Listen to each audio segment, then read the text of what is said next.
తెలుగుదేశం రాజకీయాల్లో తెచ్చిన అతి పెద్ద సామాజిక విప్లవం.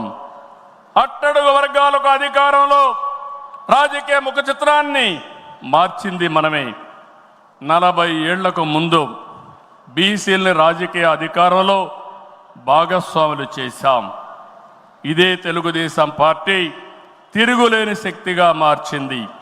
తర్వాత కాలంలో దేశంలో అన్ని రాజకీయ పార్టీలు బీసీలను గుర్తించే పరిస్థితికి వచ్చారు. సంస్థాగతంగా దేశంలోనే ఒక బలమైన పార్టీ మన పార్టీ, ఒక ప్రాంతీయ పార్టీగా పుట్టి కోటి సభ్యత్వాల్ని 45 రోజుల్లో పూర్తి చేసిన ఏకైక పార్టీ తెలుగుదేశం పార్టీ. ఈ ప్రయాణం ఇంకొక పక్కన చూస్తే జాతీయ స్థాయిలో కేంద్ర ప్రభుత్వాలు తీసుకున్న అనేక నిర్ణయాల్లో తెలుగుదేశం పార్టీ కీలక పాత్ర పోషించింది. What AP thinks today, India thinks tomorrow అనేది అనేక సార్లు ప్రూవ్ అయింది. విద్యుత్ సంస్కరణలు, ఓపెన్ స్కై పాలసీ, పీపీపీ విధానాల్లో మౌలిక సదుపాయాలు, ప్రజల వద్దకు పాలన, జవాబుదారీ వ్యవస్థ, ఇలాంటి అనేక విషయాల్లో మనం దేశానికి పరిచయం చేశాం. ఈ ప్రయాణం మరింత గొప్పగా సాగాలి. ప్రస్తుత టెక్నాలజీ యుగంలో ప్రజల అవసరాలకు అనుగుణంగా పార్టీ విధానాల్లో నూతనత్వాన్ని తీసుకొద్దాం. ఈ దిశగా కడప గడ్డపై జరుగుతున్న ఈ మహానాడు అనేక నిర్ణయాలు చర్చించి భావి తరాల భవిష్యత్తు కోసం కార్యక్రమాన్ని రూపకల్పన చేస్తామని చెప్పి కూడా నేను మీకు తెలియజేస్తున్నా. ఈరోజు ఒక్కసారి మీరు ఆలోచిస్తే ఈ మహానాడు భవిష్యత్తుని ఒక దశ దిశ నిర్దేశించే విధంగా ఈ మహానాడు ఉండబోతుంది. నేను ఒక విషయం ఇక్కడుండే కార్యకర్తలకు నాయకులకు విజ్ఞప్తి చేస్తున్నాను. ఈరోజు మనమందరం కూడా ఒక ఇన్స్పైరింగ్ టైంలో ఉన్నాం. టెక్నాలజీకి మెచ్యూరిటీ వచ్చింది.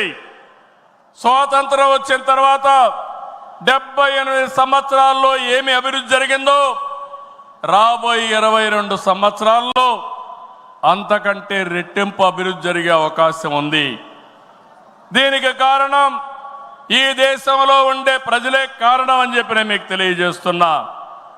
ఆ దిశగా ఈ మహానాడు ఒక చరిత్రలో మిగిలిపోతుంది.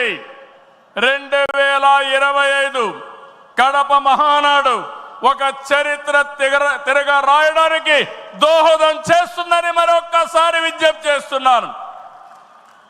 అందుకే ఇప్పుడే నాయకత్వంతో మాట్లాడినాక నేను మాట్లాడిన తర్వాత లోకేష్ గారు పార్టీకి 6 శాసనాలతో ఒక బ్లూ ప్రింట్ రిలీజ్ చేస్తారు.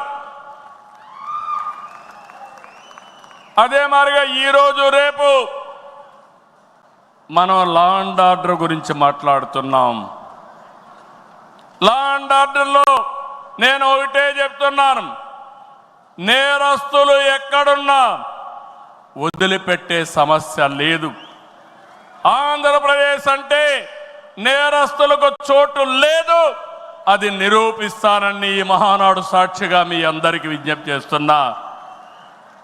ఇంకో పక్క నదుల అనుసంధానం, పోలవరం పూర్తి చేసి జలహారతి ద్వారా ప్రతి ఎకరాకు నీళ్ళిచ్చి తెలుగు ప్రజల రుణం తీర్చుకునే విధంగా తీర్మానాన్ని పాస్ చేయడమే కాకుండా ఆచరణ చేస్తాం.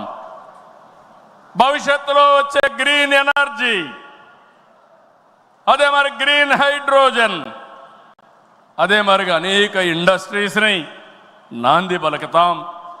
అదే మరిగా ఎక్కడికక్కడ ఏవైతే లాజిస్టిక్స్ ఉన్నాయో రోడ్లు కానీ రైల్వే కానీ పోర్ట్లు, ఎయిర్పోర్ట్లు కానీ, అదే మాదిరిగా పోర్ట్లు కానీ, ఇంకో పక్క ఇన్లాండ్ వాటర్ వేస్ కానీ ఇవన్నీ చేసి ప్రపంచంలోనే లాజిస్టిక్స్ కాస్ట్ తగ్గే విధంగా మన ఆలోచనలు ఉంటాయని చెప్పి నేను మీకు తెలియజేస్తున్నా.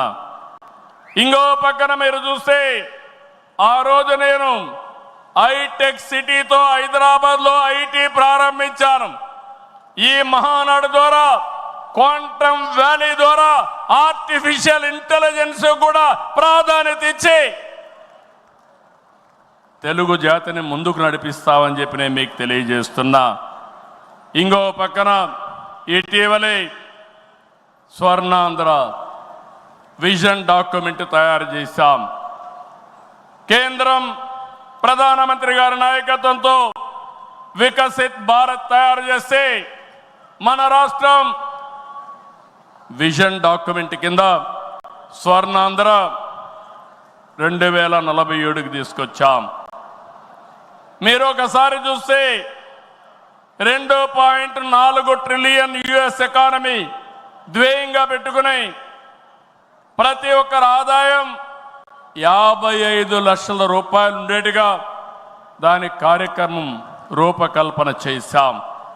మన సంకల్పం ఒకటి, వెల్తీ, హెల్తీ, హ్యాపీ సొసైటీ మన విధానం.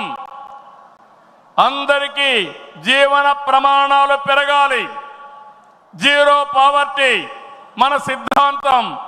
2047కి జీరో పావర్టీ సాధించి దేశానికి ఒక దిశ నిర్దేశిస్తామని చెప్పి నేను మీకు తెలియజేస్తున్నా.